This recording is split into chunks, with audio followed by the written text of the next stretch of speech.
A millionaire offered $1 million for one night with a poor virgin girl, but when he found out who she really was, he was shocked. Before we start, leave a comment and indicate which city you are sharing from. And at the end, don't forget to rate this story from 0 to 10. Enjoy the story. The day I met her, I wasn't looking for redemption. I wasn't looking for anything, really. My life was a blur of power lunches, acquisition calls, and the kind of empty sex that left you more hollow than before. But something snapped in me that afternoon. I left the glass tower my name was stamped on and drove with no destination. No assistant. No chauffeur. No plan. I found myself in front of a modest spa in a strip mall between a laundromat and a pawn shop. The kind of place I'd never step into, until that day. The rain had started falling. And for once, I didn't care about my suit or my shoes. I just walked in, soaked and emotionally raw, and asked for the next available massage therapist. Room 9, the girl at the front desk said. She's free. That's where I met her. She didn't flinch when she saw me. I expected her to recognize me, most people do. Instead, she handed me a towel, gestured to the massage table, and asked if I had any injuries or conditions she should know about. There was no awe in her voice. No hunger. Just professionalism. Calm. Direct. And God, it threw me off. The session started like any other. But 15 minutes in, I was no longer thinking about business, or my second ex-wife draining my soul in court. I was listening to her voice, the way she moved through the silence like it belonged to her. You have a lot of tension in your shoulders, she said softly. That's what happens when you carry a billion-dollar company on your back, I replied, half joking. She didn't laugh. She didn't even smile. Money has weight, she said.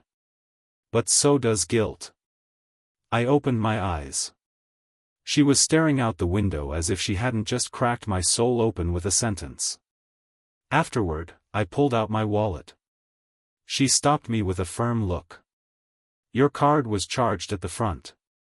There's no need for a tip. I held out a check instead. It's not a tip.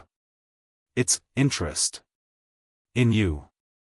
In your time. Call it a ridiculous offer from a man who hasn't felt real in a while. She looked down at the check, 7 figures, and slid it back toward me. I don't do business with people looking to buy their humanity back. Then she walked out of the room. I didn't know her name. Didn't know her story. But I knew one thing, I'd be back in that spa tomorrow. And every day after that until I found out why a woman like her would walk away from a fortune, and why she haunted my thoughts more than any deal ever had. What I didn't realize then was that she wasn't just a masseuse. She was the kind of secret you build empires to bury. The kind of woman whose past could burn mine to the ground, or save it. And that this was just the beginning. It started with a Google search. Then 6. Then 30. I searched every combination I could think of. Massage therapist, room 9, spa in Midtown, even, woman who refuses millionaire's check. Nothing. I returned the next day. She wasn't there. The girl in room 9? I asked casually, like my pulse wasn't racing. Is she working today? The receptionist looked at the schedule. No. She took a few days off. Few days? Yeah. She does that sometimes. Quiet type. Doesn't say much. What's her name? I pressed. The receptionist hesitated. We don't usually give out staff names. I pulled out a business card. Tell her Ben Carter stopped by. And that I'd really like to speak with her. The girl took it, unimpressed. Sure. 3 days. That's how long it took. On the 4th day, I came in again. Just in case. And there she was, checking out at the front desk in a plain gray hoodie and jeans. No makeup. Hair tied back. She looked younger outside the spa uniform, but her eyes, those were the same. I walked up slowly. You always vanish after you turn down millionaires? She turned. No smile. No sarcasm. Just that unreadable calm. You're persistent, she said. And you're impossible to forget. I'm not here for attention, she replied. I know, I said. That's probably why I can't stop thinking about you. She sighed, and for a moment, I thought she'd walk away again. I'm grabbing coffee next door, she said finally. You have 5 minutes. I would have followed her across the world. We sat at a small table by the window. She sipped black coffee. I had nothing in front of me, my appetite had been replaced by nerves. What do you want from me? She asked, direct as always. Answers. To what? Why someone like you works in a place like that? Her eyes narrowed slightly. Someone like me? Don't twist it. You're educated. Controlled. Self-aware. You speak like you've been in bigger rooms. Her silence told me I wasn't wrong. I don't want to be found, she said finally. Not really. Too late, I replied. She looked away, toward the street. My name's Eliza. Ben. I know, she said. Of course she did. We met 3 more times after that. Once in the park. Once at a bookstore. And once in the back row of an old cinema no one else goes to. She told me little things. She used to play piano, loved rainy days, and drank peppermint tea when she couldn't sleep. She never talked about her past. Never mentioned family. Never hinted at why a woman so composed was hiding behind massage tables and silence. Until one evening, in that bookstore, something cracked. I was engaged once, she said, running her fingers along a worn leather book cover. I was next in line to run a company most people only see in headlines. What happened? My brother died, she said simply. He was the one who deserved the empire. Not me. But the board didn't care. I walked away before they could force me to take his place. And the fiancé? He followed the money. Not me. Silence. Eliza, I said quietly. I'm not here for your inheritance. I know, she said.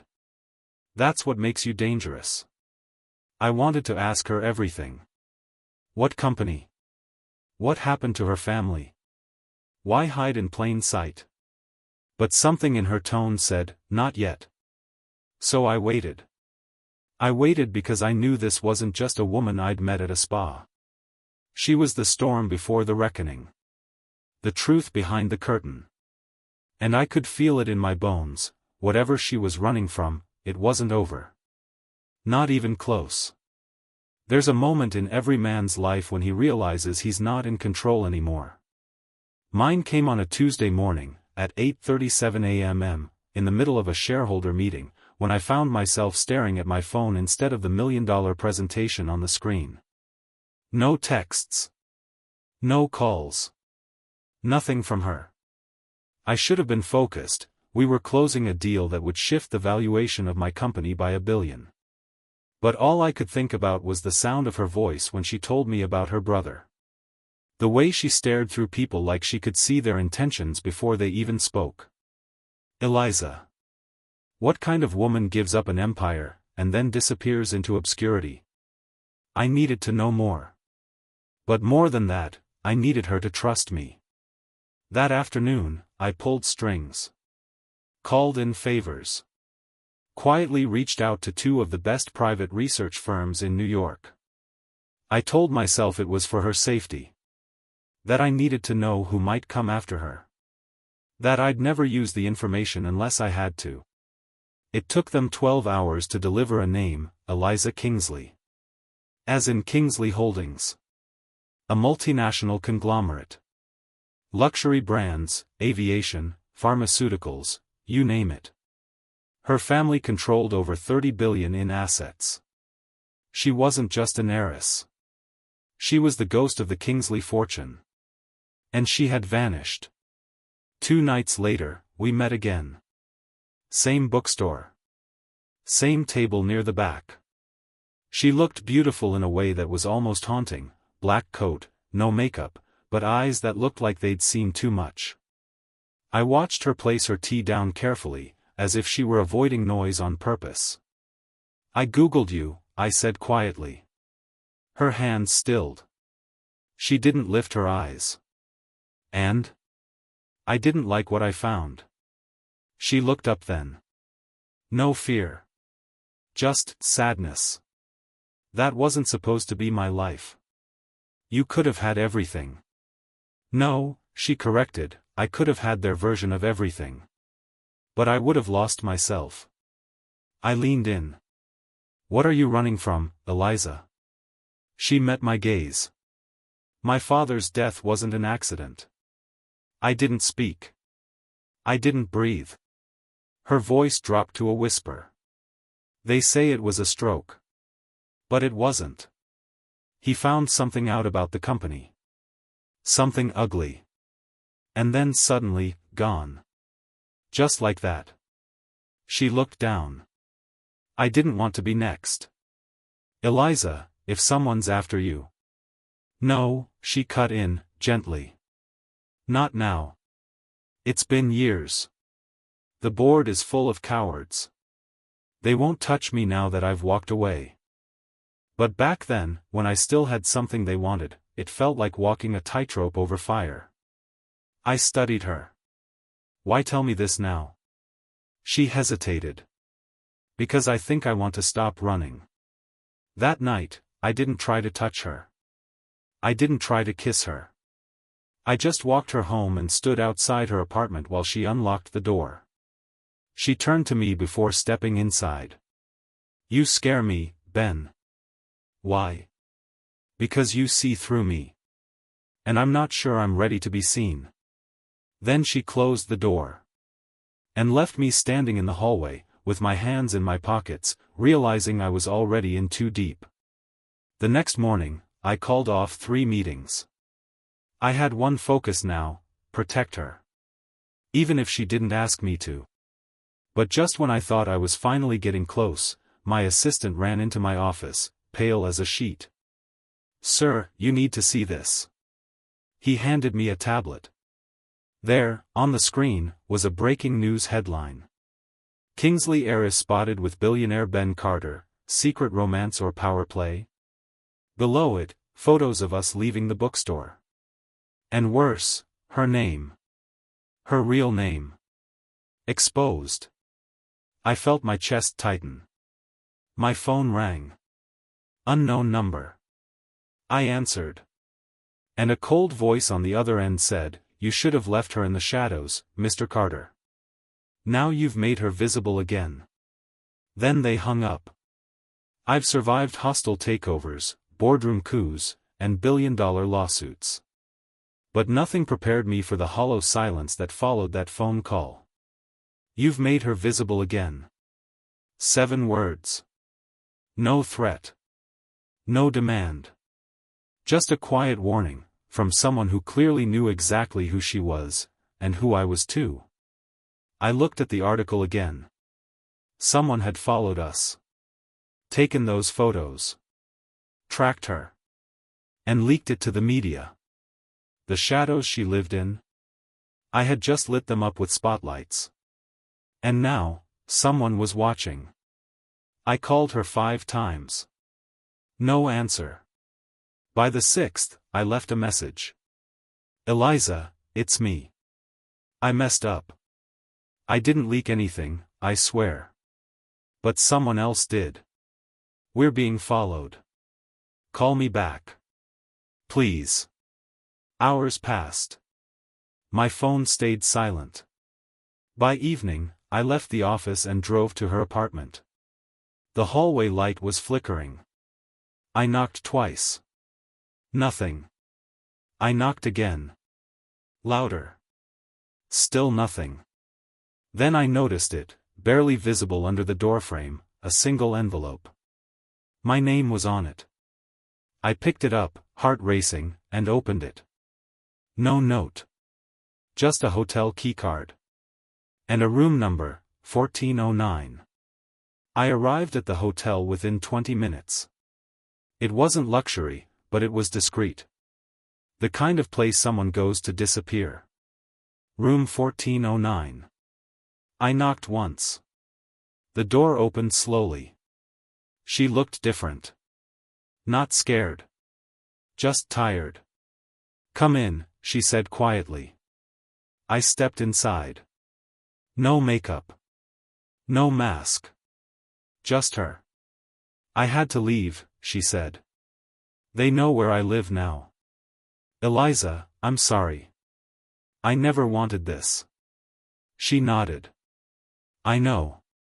But someone did. Someone who doesn't want me to come back." I sat across from her. "Back to what?" I asked. She looked me in the eye. "My father's company." She hadn't spoken that name in all the time I'd known her. But now, it hung in the air like a challenge. "They're in trouble," she said. "Kingsley Holdings is bleeding. The board covered it up. But I know. And now that the media knows I'm alive, they'll come after you." She shook her head. "They'll come after us." That night, she laid it all out. The money laundering. The missing overseas subsidiaries. The falsified reports hidden for years. Her brother tried to expose it. He died in a yacht accident days later. And now they think I'm a liability again, she whispered. "You being seen with me?" That was their excuse. For what? To put the plan in motion. The one where I disappear for good. I didn't sleep that night. Neither did she. I booked the suite under my name, added private security, and made 2 phone calls, one to my lawyer, the other to a cybersecurity firm I trusted with my life. By sunrise, I had one priority: protect her. Not just because I cared, but because I was starting to fall for her in a way that terrified me. This wasn't a game anymore. Not business. Not curiosity. This was war. I always thought power came from money. Then I met Eliza. And now I knew better: power came from truth. And the truth she just handed me was nuclear. By morning, I had a war room set up in the top floor of the hotel. My team, legal, cybersecurity, private intelligence, were sworn to secrecy. No names. No leaks. We treated it like a hostile acquisition, because that's exactly what it was. Kingsley Holdings wasn't just collapsing from the inside, it was being bled dry by its own board. And Eliza was the only one left with the key to stop them.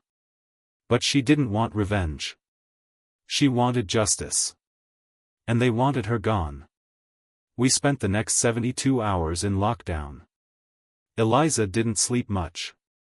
She combed through old documents, offshore records, coded emails from her father's archived accounts. At one point, she turned to me and said, "My dad knew. He just didn't know who to trust." I studied her. "Do you trust me?" She hesitated. Not because she doubted me, but because she knew once she said yes, there was no going back. Finally, she nodded. "With my life." On the 4th night, I set up a secret meeting, just me and one of the Kingsley board members. Franklin Rhodes. CFO. Ivy League. Silver hair and $1,000 smile that never reached his eyes. We met at a country club. He walked in like he owned the place. "Ben," he said, offering a handshake I didn't take. "Pleasure." "Sit down, Franklin." He chuckled.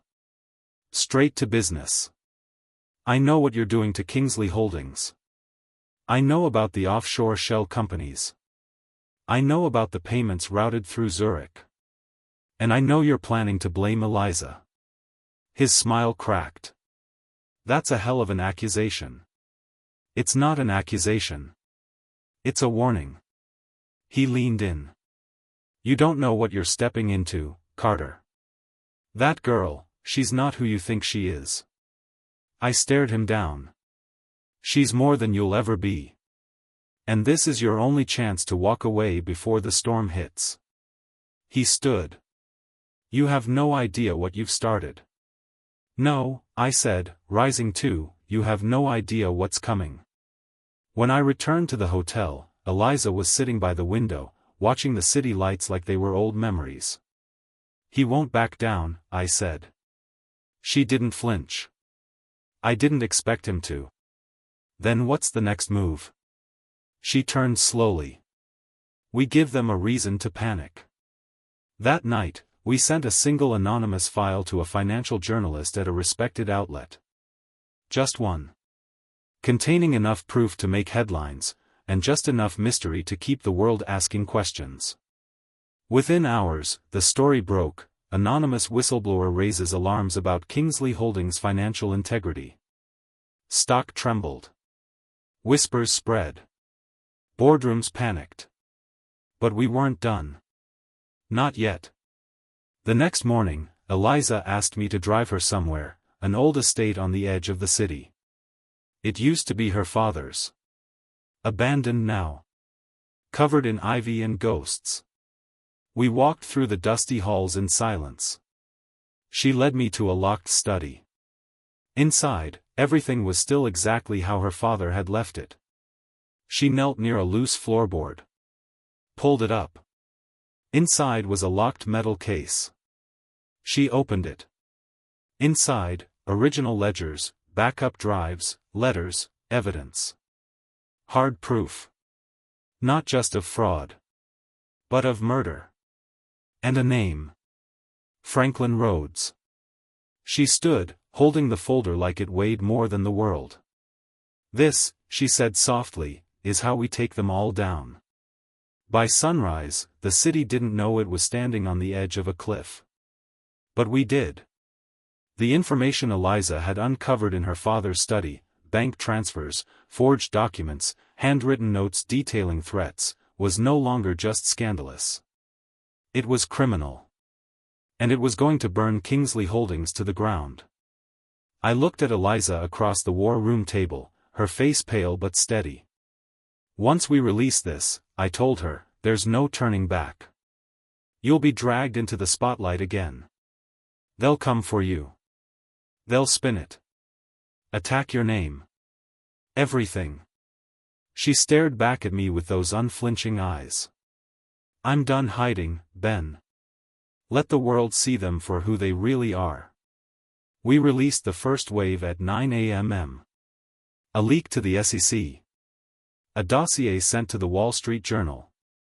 And the full archive, uploaded to a dark site the press would definitely find. Within 2 hours, Kingsley Holdings was trending on every financial platform in the world. Kingsley Empire imploding, allegations of fraud and cover-up surface. Anonymous documents suggest CFO Franklin Rhodes involved in financial crimes. Heiress Eliza Kingsley re-emerges, at center of scandal. My phone didn't stop ringing.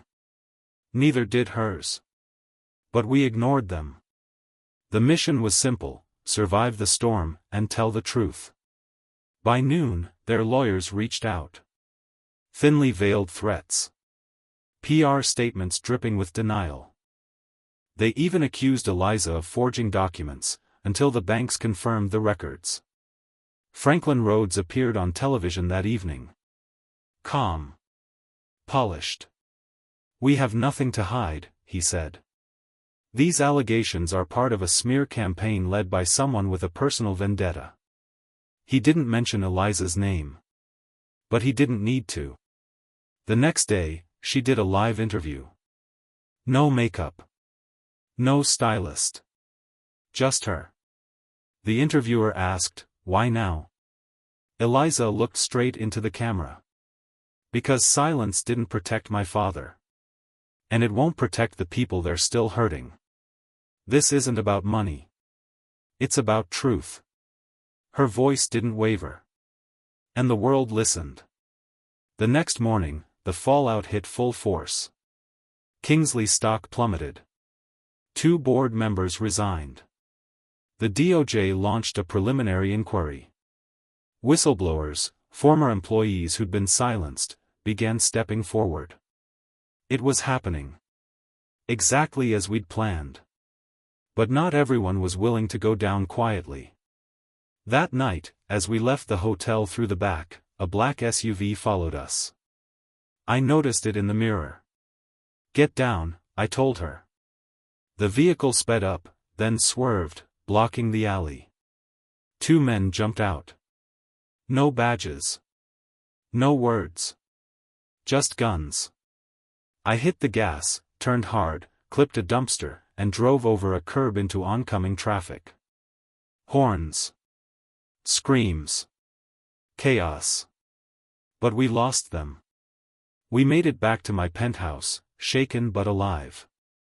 Eliza sat on the edge of the bed, her hands trembling. "They tried to kill us," she whispered. "No," I said, kneeling in front of her. "They tried to scare you. That means they're scared." And that's when she kissed me. Soft. Fierce.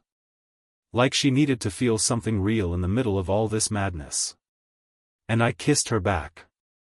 Not because of the fear. But because I knew. This woman wasn't just someone I needed to protect. She was the only thing in my life that finally made sense. There's a silence that comes after survival, like the world pauses to let you decide who you'll be now that you're still standing. That morning, I woke to find Eliza sitting on the floor of the penthouse, wrapped in a blanket, legs folded, laptop open. She was watching the live news coverage. Her face calm, unreadable. Kingsley Holdings was burning. 3 senior board members had stepped down. The DOJ had issued subpoenas. Banking partners were freezing accounts. And Eliza? She looked like she was mourning a loved one. "This was my father's life," she said softly. "They corrupted everything he built." I sat down beside her. "And now you're taking it back." She turned to me. "At what cost, Ben?" By noon, the headlines shifted: CEO under fire for failing to disclose internal malpractice, heiress turned whistleblower faces new wave of legal threats, insiders claim Eliza Kingsley could face criminal charges for data leak. They were going after her now. Not with guns. With courtrooms. It was exactly what we expected. I spent the next 4 hours with my legal team. Filing injunctions. Preparing counterclaims. We had evidence. We had witness statements. We had truth. But the truth doesn't come cheap. That evening, Eliza got a call. From them. The board. They wanted to meet. Privately. No press. No lawyers. Just her. I didn't want her to go. "It's a trap," I told her. "It's an invitation," she replied. "They're desperate now. That makes them clumsy." We met them at a private club downtown. I came with her. Silent. Watching. Franklin Rhodes was already seated. The others shuffled in like ghosts of themselves. "You've made your point," Franklin said. "Now what do you want?" Eliza placed a folder on the table. It wasn't threats. It was terms. "You're going to step down. Every one of you. You'll sign over executive control to a neutral interim trustee. And you'll release a public statement confirming the evidence and clearing my father's name."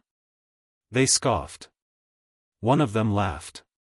"You're not in a position to negotiate," someone sneered. Eliza leaned forward.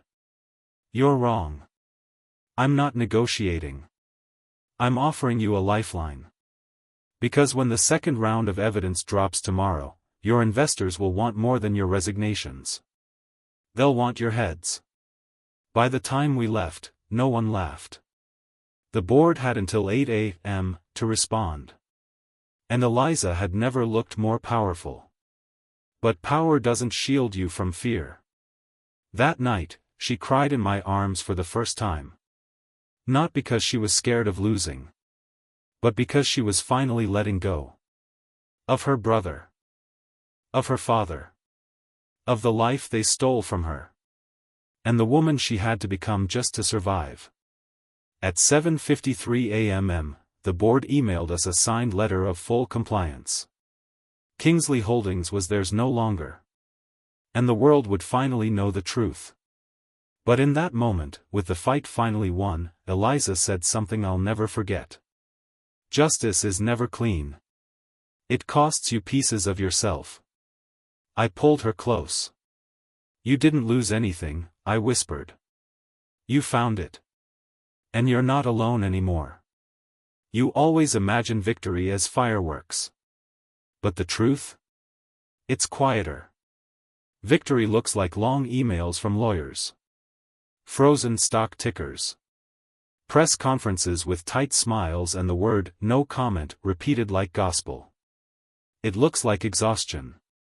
Eliza stood before a room of reporters 3 days after the board stepped down. She wore black. No jewelry. No flash. Just presence. She read a statement, measured, calm, deliberate. I did not come to destroy Kingsley Holdings. I came to rescue what was left of it. For the employees. For the legacy of my father. For everyone who deserves better than what power has done to them behind closed doors. Her voice didn't crack once. But mine did, watching from the back of the room. That night, we walked the high line together. No bodyguards. No lawyers. Just us and the sound of the city breathing. You know what no one tells you about justice, she said. What? That once you get it, you don't know what to do with your hands. I laughed. She didn't. Eliza, I said carefully, what do you want now? She looked at me. Long, steady. I want something real. Then she stopped walking. Ben, this started because I told you no. Yeah. I needed you to know I wasn't for sale. I know that now. She touched my chest lightly, right over my heartbeat. Good. Because I'm still not. We didn't speak of the money. Or the board. Or the 7-figure settlements now pending in court. We just walked. She reached for my hand. And for the first time, I realized, she wasn't the mystery anymore. She was the answer. Over the next few weeks, everything shifted. Kingsley Holdings appointed a new leadership team. Employees sent her handwritten letters. Whistleblowers who had once been ignored were reinstated. Paid. Publicly thanked. And I watched the woman they tried to erase become the very thing they feared most, visible. But every victory leaves scars. She still woke up sometimes at 3 a.m. when she heard sirens. Still checked the locks 3 times before sleeping. Still stared too long at her father's old watch. And when she thought I wasn't looking, she still cried. Not often. But just enough to remind me that strength and pain can live in the same breath. One morning, she found me on the terrace, drinking coffee, staring at the skyline. You never asked me for anything, she said. I looked up. That's not true. Oh. I asked you to trust me. She smiled then. And I did. She sat beside me, silent for a while. Then she whispered, "Can I stay?" I didn't answer with words. I just pulled her closer. Because some things don't need permission. They just belong. It happened during breakfast. We were halfway through pancakes and black coffee when her phone buzzed. She glanced at the screen, and for the first time in weeks, her hand trembled. "Eliza?" I said gently. She stared at the name. No words. Then she turned the phone around. Calling Madeline Kingsley, her mother. She didn't answer. just stared. Then slowly put the phone down and whispered, "She never called me. Not once after my brother died." I leaned closer. "You don't have to talk to her." She gave a sad smile. "I think I do." Later that evening, they met in a private room at the Four Seasons. I waited in the lobby. Pretended to read the paper. Watched the glass elevator doors close behind Eliza like they were sealing off a chapter she'd never wanted to reopen. 47 minutes later, she came back down.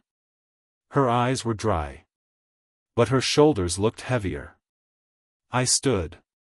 "She says I embarrassed the family," Eliza said. "That I humiliated my father's legacy by airing our secrets in public." "What did you say?"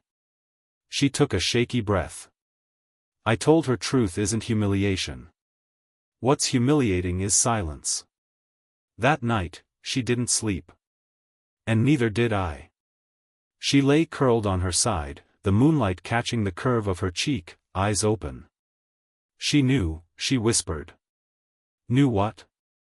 "That my brother was being threatened. She knew. And she let it happen." I reached for her hand. "She's not your legacy," I said. "You are." The next day, a letter arrived at my office. Unmarked envelope. No return address. Inside was a single black and white photo. Eliza. Years ago. Standing beside a man I didn't recognize, tall, suited, smiling, hand on her shoulder. The back of the photo had one sentence scrawled in ink: "You don't know who you're protecting." My blood ran cold. I took it to our security team. Facial recognition. Name, Nikolai Gregorov. A Russian industrialist. Ties to energy markets, defense contracts, and multiple offshore accounts linked to Kingsley Holdings. Also, suspected involvement in her father's death. Eliza had no idea. I showed her that night. She stared at the photo for a long time. Then said, quietly, "He was my father's friend. Used to visit the house. I was 15. I haven't seen him in years." I said nothing. She looked up. "I need to know the truth, Ben. All of it. Even if it kills me." So we dug deeper. The next 48 hours were chaos. Cybersecurity analysts found buried transactions, wire transfers from Gregorov's accounts to shell companies inside Kingsley Holdings. Private investigators uncovered travel logs, private flights, encrypted calls between Gregorov and the old board, just days before Eliza's brother drowned. The truth was worse than we imagined. Her father didn't just die under suspicion. He was betrayed. By friends. By board members. And maybe, by someone in his own home. Eliza didn't cry when we showed her the files. She didn't speak. She just stood, walked to the terrace, and stared out over the city for a long time. Finally, she whispered, "We're not done, are we?" I stepped beside her. "No," I said. "We're just getting started.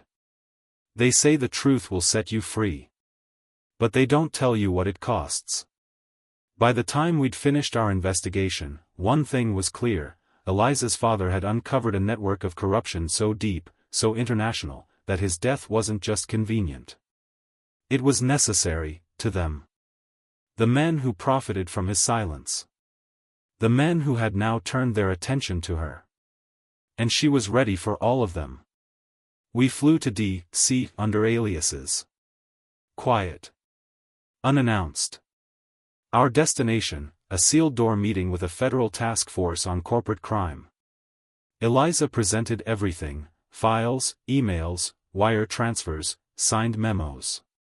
When she finished, a lead agent looked across the table and said, "You just blew open one of the biggest corporate rackets of the decade." Eliza nodded. "Now do something with it." And they did. Warrants were issued. Assets frozen. Interpol notices dispatched. And back in New York, Nikolai Gregorov's private jet was grounded before it ever left the runway. The press exploded. Kingsley heiress hands feds evidence in global crime scandal, arrests made in death of Kingsley family heir, whistleblower or warrior? Eliza Kingsley's final stand. But Eliza didn't smile. Not once. Because none of it brought her brother back. Or erased the silence she endured for years. That night, we returned to the old Kingsley estate one last time. She stood in the grand hall alone, staring at a portrait of her father. "I used to think this house would be my prison," she said. "But maybe it's just where the story begins again." I walked toward her. "Then let's start it." A month later, Kingsley Holdings reopened under a new name. Eliza declined the CEO role, but accepted a board seat with full oversight. She created a foundation in her brother's name, dedicated to whistleblower protection and corporate ethics. She didn't ask for attention. But she got it. Not as a victim. Not as an heiress. But as a force. And me? I stepped back from my empire. Sold shares. Downsized. I started building something quieter. Something real. Something with her. The last night of summer, we stood on the balcony of our new home, just two people no longer running. She leaned into me, barefoot, sipping peppermint tea. "You know," she said, "you never did tell me why you walked into that spa that day." I smiled. "Because I didn't know what I was looking for. Until I found you." She looked up, eyes soft but fierce. "You didn't find me, Ben." "I didn't?" She shook her head. "I let you."